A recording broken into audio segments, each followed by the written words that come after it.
बिस्मिल्लाहिर्रहमानिर्रहीम। अस्सलाम वालेकुम। उम्मीद है कि आप सब दोस्त खैरियत से होंगे। आज ये हमारा 7 लेक्चर है जिसमें हम बिटकॉइन के हवाले से पढ़ेंगे कि बिटकॉइन क्या है। ये फर्स्ट क्रिप्टो करेंसी है जिसके बारे में हमें जानना बहुत ज़रूरी है। Bitcoin king of crypto market है, क्योंकि अगर बिटकॉइन क्रिप्टो करेंसी की 3 ट्रिलियन मार्केट कैप है तो इसमें 80-70% जो है मार्केट कैप वो बिटकॉइन का है। ठीक है, तो जो क्रिप्टो के ऊपर लोग ट्रस्ट करते हैं या जो क्रिप्टो में अभी इतना इन्वेस्टमेंट आ रहा है, तो इसके पीछे रीज़न बिटकॉइन है कि लोगों ने बिटकॉइन पर ट्रस्ट किया और इस वजह से लोग क्रिप्टो करेंसी पर अब ट्रस्ट कर रहे हैं। तो ये बिटकॉइन में ऐसे क्या खसूसियत थी, बिटकॉइन ऐसा क्या अपने अंदर खसूसियत रखता है जिसकी वजह से लोगों ने इसके ऊपर ट्रस्ट किया और इसमें लोगों ने इन्वेस्टमेंट ले आया।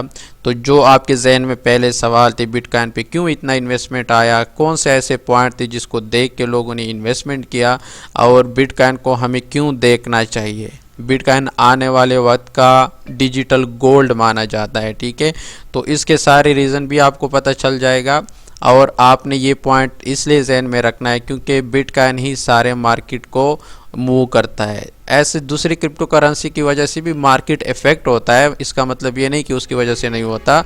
जैसे कि FTX का मसला आया, फिर लूना का जो मसला आया था, तो जो भी हो, जो भी बैड न्यूज़ होता है तो सारी ही क्रिप्टो को क्या करते हैं, इफेक्ट करते हैं। लेकिन बिटकॉइन जब भी आप लोग देखेंगे तो बिटकॉइन अगर डंप होता है तो सारे क्रिप्टो जो है उसके डबल टाइम जो है डंप होते हैं। इस तरीके से अगर पंप होता है तो बाकी जो क्रिप्टो करेंसी है वो डबल टाइम यानी तकरीबन वो बिटकॉइन को ही फॉलो करते हैं। ठीक है, 70-80% वो बिटकॉइन को ही फॉलो करते हैं। ठीक है, तो बिटकॉइन के बारे में जानना आपके लिए बहुत ज़रूरी है। सारी चीज़ें डिस्कस करेंगे और ये आपकी फ़र्स्ट क्रिप्टो करेंसी है, इसके सारे पॉइंट आपके जहन में होने चाहिए।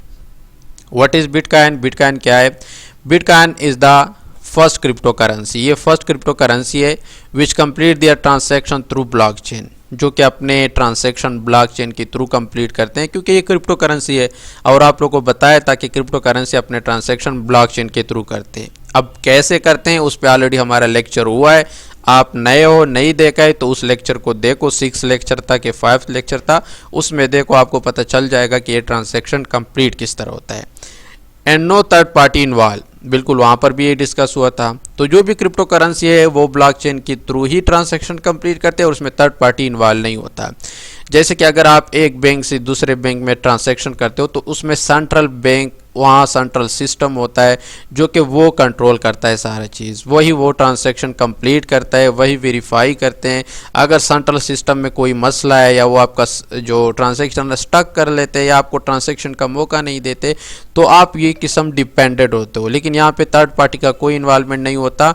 जस्ट हमारे ट्रांसैक्शन ब्लॉकचेन क्या करता है, ना होल्ड करते हैं अपने साथ, ना सिस्टम में कोई मसला आता है। स्केलेबिलिटी इशू जो कि आप लोगों के साथ डिस्कस किया था तो इतना ख़ास इशू नहीं है, ये हमेशा नहीं आता। ये स्केलेबिलिटी इशू तो सेंट्रल बैंक के साथ भी आता है कि आपका ट्रांसैक्शन जो है वो स्टक हो जाते हैं लिक्विडिटी की वजह से, लेकिन यहाँ लिक्विडिटी वजह नहीं होता। स्केलेबिलिटी इशू की वजह यही है कि पर सेकंड जो है अपना एक ब्लॉकचेन ट्रांसैक्शन कंप्लीट करते, उससे ज़्यादा हो जाए तो एक किस्म लेट हो जाता है, आपका ट्रांसैक्शन स्टक नहीं होता। ठीक है, तो वो इशू भी इंशाल्लाह 2024-2025 में सॉल्व हो जाएगा। तो यहाँ पे जो क्रिप्टो करेंसी फर्स्ट हमारी पास बिटकॉइन है वो एक crypto currency, first crypto currency है और ब्लॉकचेन के थ्रू अपना ट्रांसैक्शन कंप्लीट करते हैं, जो कि आप लोगों को भी इसका पता होगा। जब पहले बार BTC launch in market in January 3, 2009, जब 2009 में 3 जनवरी को बिटकॉइन लॉन्च हुआ मार्केट में, तो उसका प्राइस ये एक अप्रॉक्सीमेट वैल्यू, इसका ICO प्राइस यानी इनिशियल कॉइन ऑफरिंग जो होता है वो बिटकॉइन का सही जो है पता नहीं है किसी को, लेकिन ये अप्रॉक्सीमेट वैल्यू बताया जा रहा है कि जब वो लॉन्च हो रहा था तो 0.01 USD पर बिटकॉइन था। ठीक है, और आज भी आप लोग देखें कि बिटकॉइन का वैल्यू कहाँ पर है, तो ज़्यादातर लोग करते हैं डंप हो जाएगा, ये हो जाएगा, ऐसा कुछ भी नहीं है। लोगों ने 0.01 से होल्ड किया है तो वो होल्ड ही रखेंगे, क्योंकि आने वाले वक्त में डिजिटल गोल्ड की वजह से इकानमी चलती है या उस पे फाइनेंशियल डिसीजन होते हैं, तो बिटकॉइन एक अहम चीज़ होगा जो कि आपके पास होना चाहिए। तो ये आने वाले वक्त का एक डिजिटल गोल्ड ही साबित होगा, आप लोगों ने ये जहन में रखना है। तो 0.01 पर उसका प्राइस था जब फर्स्ट टाइम बिटकॉइन 2009 में लॉन्च हुआ। BTC have own blockchain, BTC का अपना ही ब्लॉकचेन है, अपनी ही ब्लॉकचेन के ऊपर वो क्या करते हैं, अपने ट्रांजैक्शन कंप्लीट करते हैं। BTC work on proof of work, BTC जो अपने ब्लॉकचेन के थ्रू अपने ट्रांजैक्शन कंप्लीट करते हैं तो वो प्रूफ ऑफ वर्क पर, प्रूफ ऑफ वर्क आप लोग को जो माइनिंग के थ्रू बताया था कि माइनिंग के थ्रू किस तरह ट्रांजैक्शन कंप्लीट होता है, तो उसको प्रूफ ऑफ वर्क कहते हैं। ठीक है, तो बिटकॉइन जो वर्क करता है, जो ट्रांजैक्शन कंप्लीट करते हैं, वो प्रूफ ऑफ की वर्क पर ही काम करते हैं और उसी के थ्रू ही उसके ट्रांजैक्शन कंप्लीट होते हैं। चौथा point, it's all data available publicly. जो बिटकॉइन ये फर्स्ट टाइम आया तो ये पॉइंट थी, इस वजह से जो है ये वैल्यू उसने अपनी वैल्यू बनाई। ठीक है, तो it's all data available publicly, यानी ट्रांजैक्शन होल्डर एटसेट्रा, इसका जितना भी डेटा होता है वो सारा डेटा पब्लिकली अवेलेबल होता है। मिसाल के तौर पर मार्केट में टोटल 1 मिलियन BTC है, ये मिसाल देता हूँ, 1 मिलियन BTC है। तो ये जो 1 मिलियन BTC है, ये सारे के सारे 1 मिलियन BTC का डेटा मार्केट पे मौजूद पब्लिकली होता है कि इसमें किसके पास कितना होल्डिंग है। यानी अगर किसी वैलेट में 30% ऑफ दिस सप्लाई, इस सप्लाई के 30% अगर किसी वैलेट के पास होल्डिंग पड़ा है तो वो आपको बता देगा कि 30% इस एड्रेस में होल्डिंग पड़ी है, जिससे आप फिर ये अखज़ कर सकते हो कि ज़्यादातर सप्लाई किसके पास है और ये मार्केट में फिर क्या इफ़ेक्ट ला सकता है। ठीक है, जैसे ना कुछ क्रिप्टो करेंसी ऐसे होते हैं कि एक वैलेट में 70% क्या होता है, सप्लाई होता है, बाकी जो 30% है वो मार्केट में और लोगों के साथ होता है। तो यहाँ पे एक खतरे की घंटी होती है कि ये 70% वाला तो मार्केट को, इस क्रिप्टो करेंसी को तो कंट्रोल करेगा, कभी भी वो डंप कर सकता है, पंप कर सकता है, क्योंकि ज़्यादातर होल्डिंग इसके पास है। तो ये जो लंच करते उसके पास इतना आ जाता है, बाकी हर किसी के पास नहीं होता। लेकिन बिटकॉइन का ये मसला नहीं है। बिटकॉइन का जो होल्डिंग है वो मार्केट में किसी के पास 2% है, किसी के पास 1% है।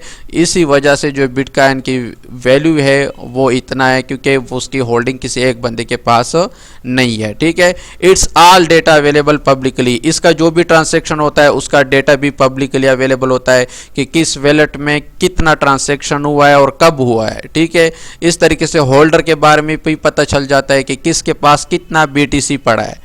ठीक है, ये डेटा भी सारा मौजूद होता है एंड एटसेट्रा, सारा कुछ जो भी डेटा ट्रांजैक्शन होते हैं, होल्डिंग होता है, जो भी सारा इसका डेटा जो है पब्लिकली अवेलेबल होता है। अब बैंक में किसी एक बंदे के पास ना टोटल पाकिस्तान की जो वैसे सप्लाई बता रहे हैं कि 20 करोड़ सप्लाई है, वैसे फ़र्ज़ करते हैं 20 करोड़ है, तो इसमें हमें ये पता नहीं कि इस 20 करोड़ में ज़्यादातर होल्डिंग किसके पास है, सिर्फ बैंक को पता है, जो कि बाकी किसी को पता नहीं चलता। ये एक हादसा होता है। इस तरीके से जो गोल्ड है उसका पता नहीं चलता कि पाकिस्तान में अगर 80,000 तोला पड़ा है तो 80,000 में से ज़्यादा किसके पास पड़ा है, तो ये सिर्फ बैंकों को पता है। तो एक किस्म का सेंट्रलाइज और डिपेंडेंट सिस्टम है जो हमारा लोकल है। लेकिन जो क्रिप्टो करेंसी बिटकॉइन का है उसका सारा डेटा पब्लिकली अवेलेबल होता है। अब कहाँ पे अवेलेबल होता है? All record available on blockchain.info। ये मुख्तलिफ एक्सप्लोरर है बिटकॉइन के, आप इस पर इसका सारा डेटा, ट्रांजैक्शन, होल्डर सब कुछ देख सकते हैं। एक वेबसाइट है blockchain.info, इस पर भी देख सकते हैं। liveblocksphere.com, blockshare.com, explorer.ybtc.com, www.oklink.com, ये सारे वेबसाइट और भी है, लेकिन ये कुछ मैंने मेंशन किए। अगर आप देखना चाहते हो तो देख सकते हैं, आपको सब कुछ पता चल जाएगा कि कितना ट्रांजैक्शन किस टाइम में हुआ है और किसके पास कितना होल्डिंग पड़ा है। अब इस डेटा को एनालाइज किस तरह करते हैं कि होल्डर कितना होना चाहिए, किसी वैलेट में कितना बिटकॉइन होना चाहिए, इसको कहते हैं ऑन चेन एनालिसिस। तो ये ऑन चेन एनालिसिस हम फंडामेंटल में पढ़ेंगे। अभी सिर्फ बता रहा हूँ, पॉइंट्स बता रहा हूँ, बाकी अगर आप इस पॉइंट्स पर वर्क कर सकते हो खुद से तो कर ले, पॉइंट सारे मैं आपके सामने रखता हूं, ठीक है। तो ये वेबसाइट है जिस पर हम सारा डेटा देख सकते हैं। उसके बाद आता है BTC have no owner. BTC का कोई ऑनर नहीं है, कोई कंट्रोल करता हो नहीं, ये मार्केट में सबके पास पड़ा है। इसका जो ऑनर है, जिसने लॉन्च किया, जैसे कि इथेरियम को जिसने लॉन्च किया है वो मौजूद है और उसके पास सप्लाई भी मौजूद है, लेकिन BTC have no owner. BTC का कोई ऑनर नहीं। सारे क्रिप्टो ऐसे है जिसका कोई ऑनर नहीं होता, जिसने जो खरीदा और डिसेंट्रलाइज वॉलेट पर रखा उसका ऑनर वही है, वही बंदा उसका ऑनर है। लेकिन BTC का क्रिप्टो की बुनियाद पे तो कोई ऑनर नहीं है, लेकिन उसका अपना जो जिसने लॉन्च किया था, जिसको सतोशी कहते हैं, सतोशी नाकामोटो, वो भी नहीं है। जो हम कहे कि जैसे कि इथेरियम का जो मालिक है उसके पास ज्यादा सप्लाई पड़ी है, तो जहन में एक डाउट होता है कि वो कभी भी सप्लाई बढ़ा सकता है। बहरहाल वो तो इथेरियम का अलग लेक्चर आएगा, उसमें डिस्कस करेंगे। लेकिन BTC का ऐसा ऑनर जो कि सतोशी नाकामोटो अभी दुनिया में नहीं है, सतोशी नाकामोटो के बारे में भी आज के लेक्चर में पढ़ेंगे।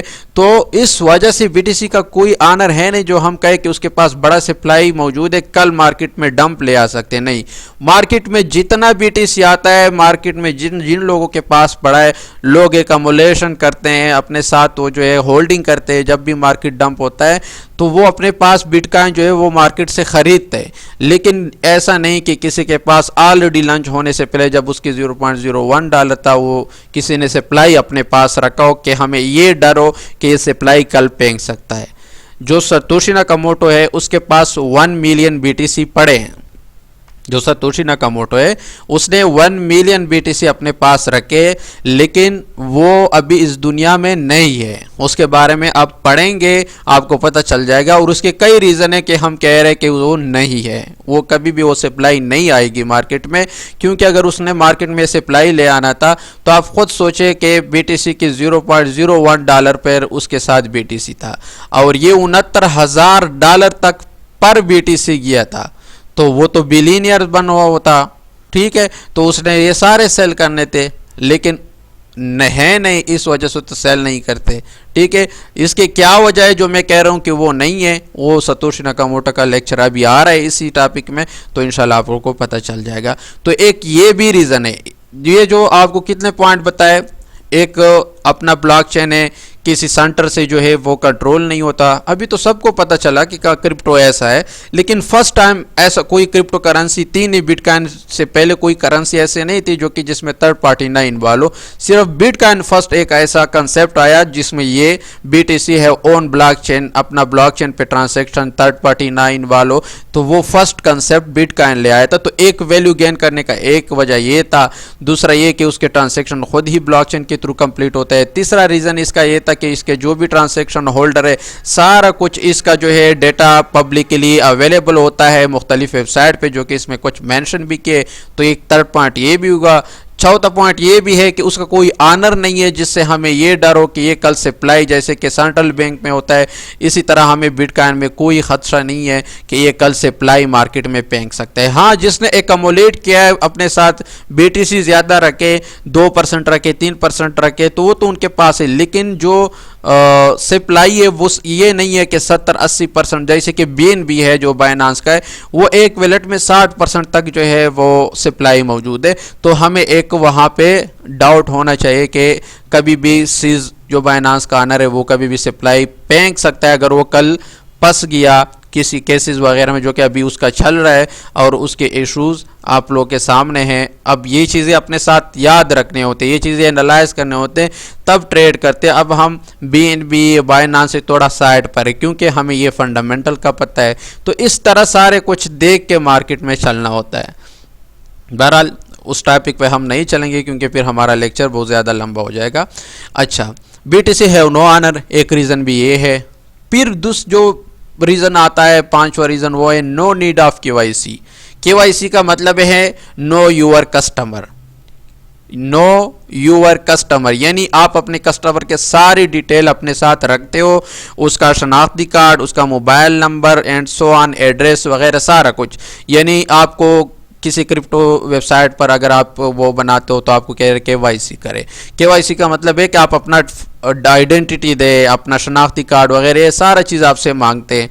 लेकिन बिटकॉइन को अगर आपने ख़रीदना है, जैसे बैंक में अगर आप ट्रांजैक्शन करना चाहते हो, अकाउंट बनाना चाहते हो, ये सारा कुछ आपने देना है, मैं कौन हूँ, कहाँ से हूँ, इनकम सोर्स क्या है एंड सो ऑन।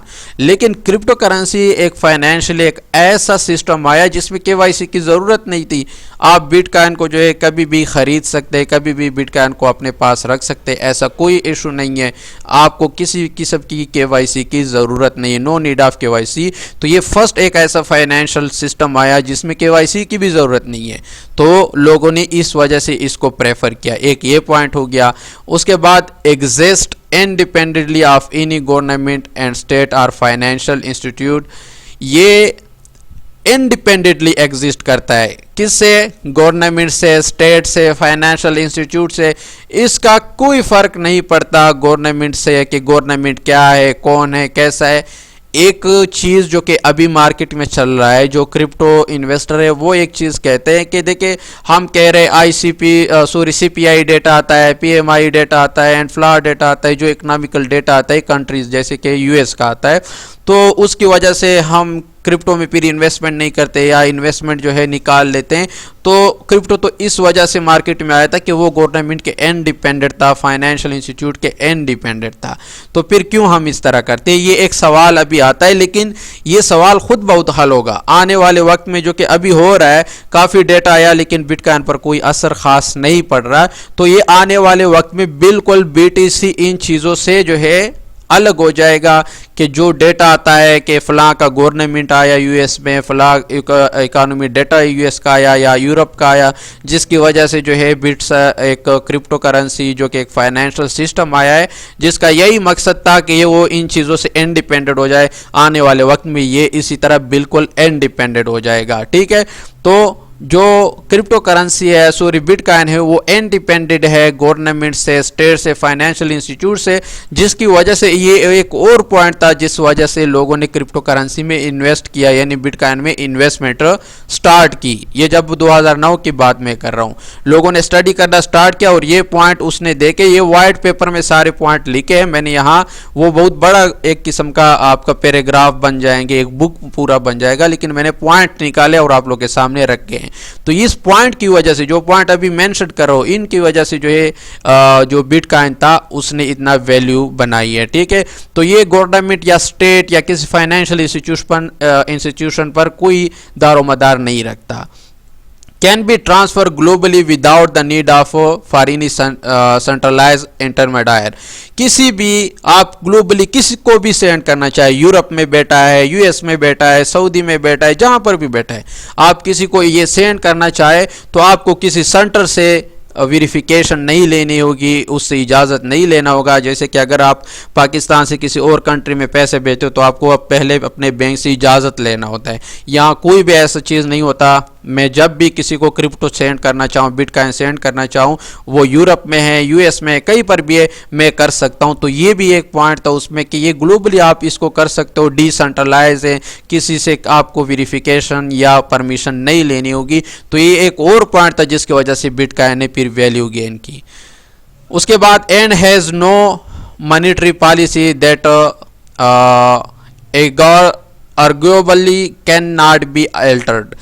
ऐसा कोई भी मॉनेटरी पॉलिसी इसको जो है चेंज नहीं कर सकता। इसके पॉलिसी में जो बिटकॉइन का वाइट पेपर है कि इसके ट्रांजैक्शन किस तरह होगा, इसकी जो वैल्यू है, वो कोई भी हमारे पास मॉनेटरी पॉलिसी की वजह से कि GDP ये आया, CPI डेटा ये आया एंड सो ऑन, इसकी वजह से ये इफेक्ट नहीं होगा।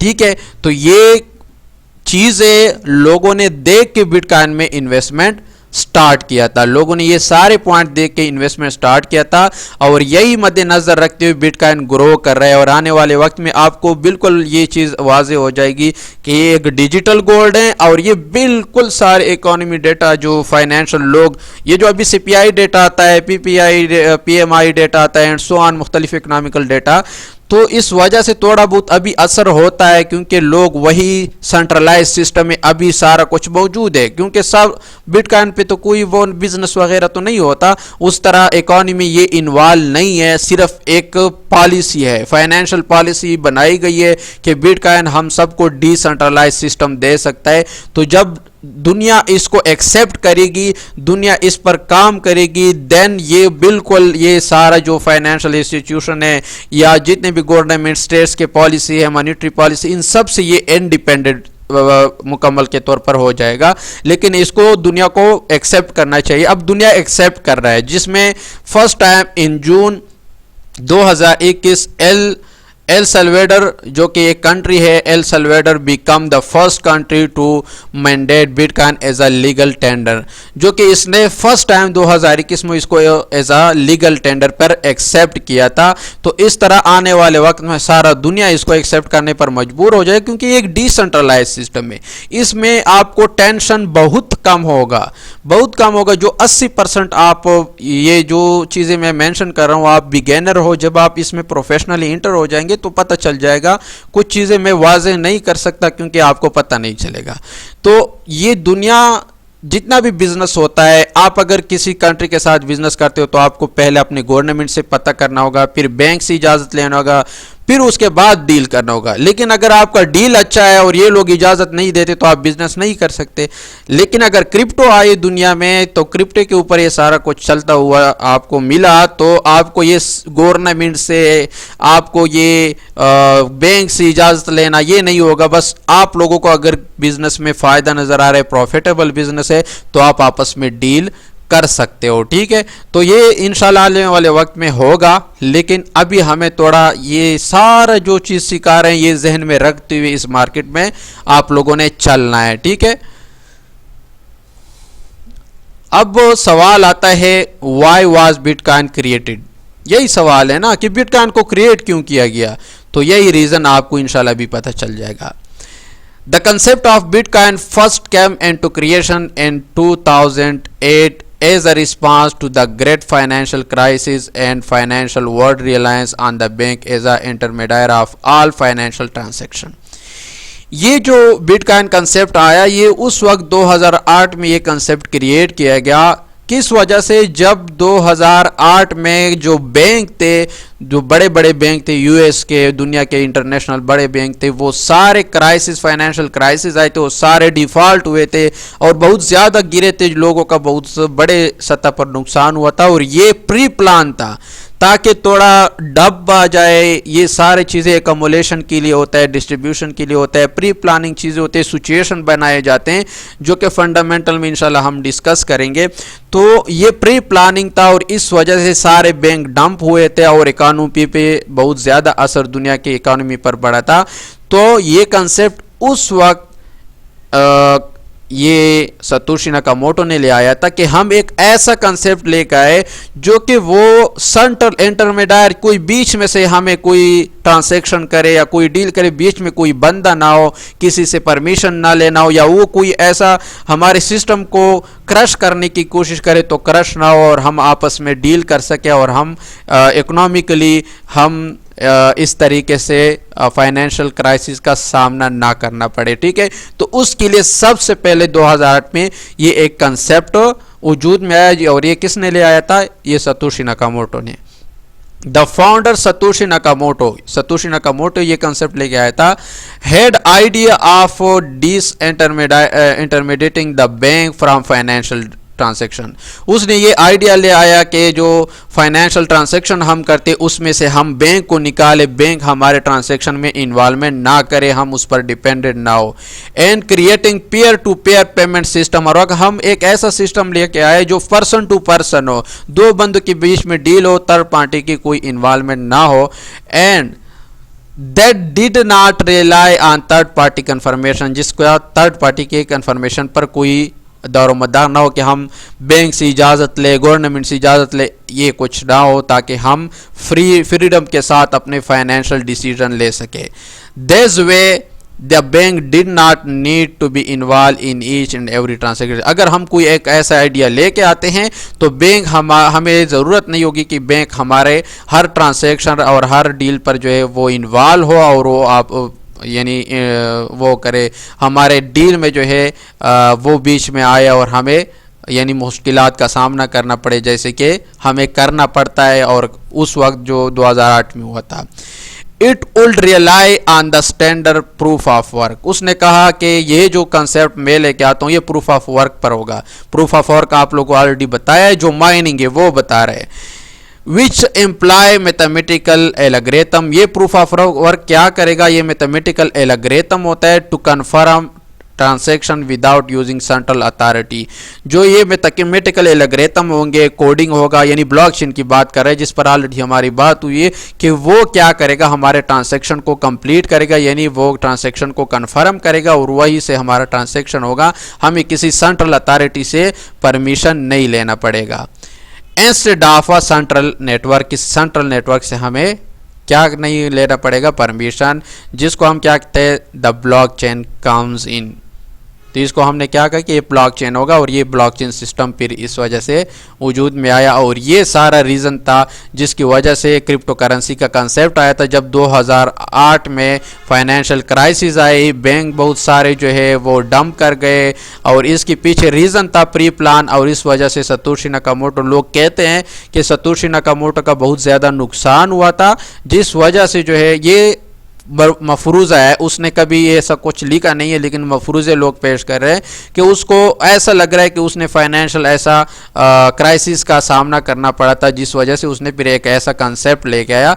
और ये भी बताया जा रहा है कि ये Satoshi Nakamoto iPhone, Apple company जो है, उस एप्पल कंपनी का कोई एम्प्लॉय जो है, अभी इसके बारे में इनके इशाफात है कि वो कोई एप्पल कंपनी का एम्प्लॉयर था। क्योंकि जो बिटकॉइन का वाइट पेपर है, ये आईफोन में आपको जो है हर सिस्टम, आईफोन मोबाइल है, आईफोन लैपटॉप है, उसमें आपको उसका वाइट पेपर नज़र आएगा। आप वहाँ से निकाल सकते हो। ठीक है, किस तरह निकाल सकते हो, यूट्यूब पे सर्च करो, आपको समझ आ जाएगा किस तरह निकाल सकते हैं। तो ये एक अभी इंकशाफ हुआ है कि ये कोई एप्पल का जो कंपनी है उसका एम्प्लॉय था। ठीक है, अब आपके जहन में ये भी सवाल, ये सतोशी नाकामोटो कौन है, ये कोई बंदा है या कोई बंदों का ग्रुप है, क्या है ये? Who is Satoshi Nakamoto? Satoshi Nakamoto is a pseudonym for the person or people who helped develop the first Bitcoin software and introduced the concept of cryptocurrency to the world in 2008 paper. Satoshi Nakamoto एक तखल्लुस है, या वो एक person का है या group of people का है, यानी एक ग्रुप है जिसने हेल्प किया था, जिसने डेवलप किया था फर्स्ट बिटकॉइन सॉफ्टवेयर, जो कि ऑलरेडी इसके ऊपर हमारी बात हुई कि वो बिटकॉइन सॉफ्टवेयर क्या है, and introduce the concept for the crypto currency to the world in 2008। और 2008 में उसने दुनिया को क्रिप्टो करेंसी का कंसेप्ट दिया। Nakamoto remained active in the creation of a bitcoin, वो एक्टिव था जब उसने बिटकॉइन क्रिएट किया, यानी 2008 को जब उसने कंसेप्ट लेके आया और उसने क्रिएट किया बिटकॉइन को, तो वो एक्टिव था यानी जिंदा था। And the blockchain until about 2010 but has not been heard from the since, लेकिन वो 2000 तक उसके बारे में खबरें थे, वो जिंदा था, उसने काम किया, उसने लंच किया इसको 2009 में, लेकिन 2010 के बाद जो सतोशी नाकामोटो था वो या एक पर्सन था या लोगों का एक ग्रुप था, उसका कोई पता नहीं चला। अब आपको कुछ सतोशी नाकामोटो के बारे में पॉइंट बता रहा हूँ, उससे आपको क्लियर हो जाएगा। Satoshi Nakamoto is the pseudonym for whoever pinned the original Bitcoin white paper and is the identity credited with the inventing Bitcoin itself। उसने ना खुद जो जिसका तखल्लुस सतोशी नाकामोटो है, उसने खुद बजाते खुद ओरिजिनल बिटकॉइन वाइट पेपर बनाई, उसकी आइडेंटिटी जो है उसने क्रिएट की और उसने एक बिटकॉइन बजाते खुद क्या किया, इन्वेंट किया था। Several people have claim or we are thought to be Satoshi, कुछ लोग सोच रहे हैं या वो क्लेम कर रहे हैं कि वो सतोशी है, but their true identity have never been verified or revealed, अभी तक उसका जो सही आइडेंटिटी है अभी तक वेरीफाइड नहीं है कि वाकई जो कह रहा है कि मैं सतोशी हूँ वो अभी तक कंफर्म नहीं, वो सतोशी नहीं है। जो वेरिफिकेशन हुई है उसका, जो कह रहा है कि मैं हूँ, जब उसके बारे में सर्च किया गया, इन्वेस्टिगेट किया गया, तो वो सतोशी नहीं था। ठीक है, जो क्लेम कर रहे वो नहीं थे, तो ये कह रहे कि अभी तक उसकी आइडेंटिटी वेरीफाइड नहीं है, रिवील्ड नहीं है, वो अभी तक किसी को मिला नहीं है। ठीक है, and gave the price of BTC today, जो गिवन प्राइस है BTC का, ये जो आर्टिकल आपको पढ़ाया जा रही है, आर्टिकल तकरीबन जो है 2019-2020 का है। तो उस वक्त जो बिटकॉइन का कीमत $64,000 था। Given the price of BTC today, जो अभी BTC का प्राइस है यानी $64,000 था, Satoshi would be billionaire, Satoshi billionaire होता, क्योंकि उसके पास 1 मिलियन BTC थे। तो 64,000 ज़रबे 1 मिलियन BTC के, तो वो बिलीनियर था, तो वो सेल कर देते इसको। Satoshi would be billionaire because it's rumoured they hold nearly 1 million BTC, कि उसने 1 मिलियन BTC अपने पास रखा। ये बताया जा रहा है उसके वाइट पेपर में है कि उसके पास 1 मिलियन BTC है। तो अगर वो होता तो अभी जो है हमें वो उसने सप्लाई मार्केट में लिया तो वो बिलीनियर है होता, उसने सारे अपने BTC सेल करते, हाफ तो सेल करते, कुछ ना कुछ तो सेल करते, लेकिन ऐसा नहीं है। तो ये भी एक रीज़न है कि सतोशी नाकामोटो बिलीनियर होता, तो अगर वो है जिंदा, कोई बंदा नहीं है, ग्रुप है, तो ग्रुप में से तो कोई होता, उसके पास BTC होते तो वो सेल करते। तो अगर आप लोग ब्लॉकचेन पर जाए तो उसके ब्लॉकचेन में आपको 1%, 2%, 0.5% हर एड्रेस, हर वैलेट में आपको BTC नज़र आएगा, इससे ज़्यादा किसी के पास भी नहीं है।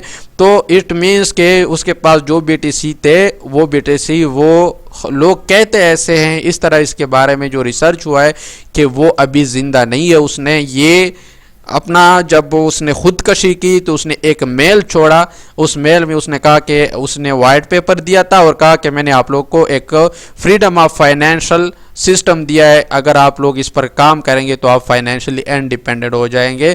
तो उसके बाद जो है, जो उसका मेल है, उसने मेल को भी ऐसा किया था, क्योंकि ये गूगल के थ्रू होता है, लेकिन ये कहा जाता है कि गूगल पे जो उसने मेल किया था, जीमेल लिखा था, जो उसने प्रोवाइड किया था, उसके पीछे भी कोई आइडेंटिटी नहीं है कि ये किसने ये मेल किया है, किसने ये क्रिएट किया है, ये मेल ये किसने सेंड किया। जैसे कि मैं सेंड करता हूँ उस्मान, तो उसका अपना नंबर पे होता है, उसका नाम दिया जाता है जब हम जीमेल क्रिएट करते हैं, लेकिन इसके पीछे ऐसा कोई आइडेंटिटी नहीं मिली अभी तक।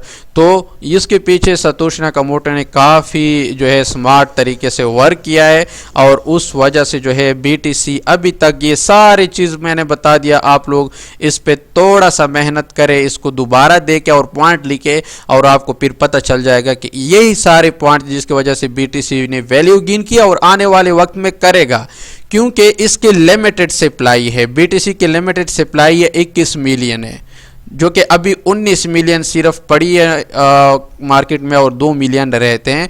तो ये सप्लाई 21 मिलियन, इससे कभी बढ़ने वाली नहीं है। और ये इसका ये नहीं है कि 70-50% किसी एक बंदे के पास है, एकमुलेट होता है, बाकी जो है 2% से या 3% से ज़्यादा किसी के साथ भी BTC नहीं है। तो इस वजह से ये एक इंडिपेंडेंट फाइनेंशियल सिस्टम आने वाले वक्त में बनेगा, और ये सारे पॉइंट अगर आप गौर से पढ़े तो आपको रीज़न पता चल जाएगा कि ये कितना स्ट्रांग सिस्टम है और क्यों लोगों ने इन्वेस्टमेंट किया था, और ये आने वाले वक्त में और कितना स्ट्रांग हो सकता है।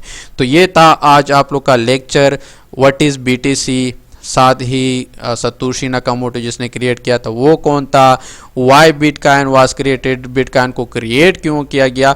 तो इंशाल्लाह आज के लेक्चर से आपको बिटकॉइन के बारे में सारा कुछ रीज़न पता चल गया होगा कि बिटकॉइन है क्या, क्यों क्रिएट किया गया और किसने क्रिएट किया था। तो ये सारा इंशाल्लाह ऑलरेडी आप लोग को आज पता चल गया होगा।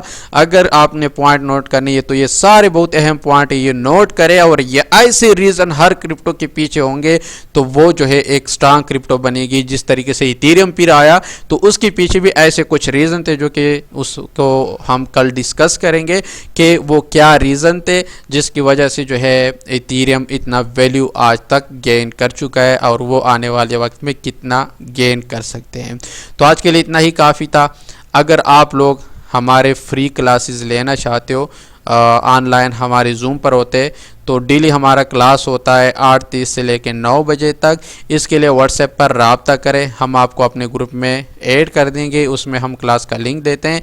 लेकिन अगर आप रिकॉर्डेड देखना चाहते हो तो इसके लिए चैनल को सब्सक्राइब करें और बेल आइकन दबाएं ताकि जो भी हम क्लास अपलोड करें उसका नोटिफिकेशन मिले। और अगर ये क्लास पसंद आया हो तो वीडियो को लाइक करें और कमेंट में अपने ख्यालात का इजहार करें। इसके साथ इजाज़त चाहूँगा। अल्लाह हाफिज़।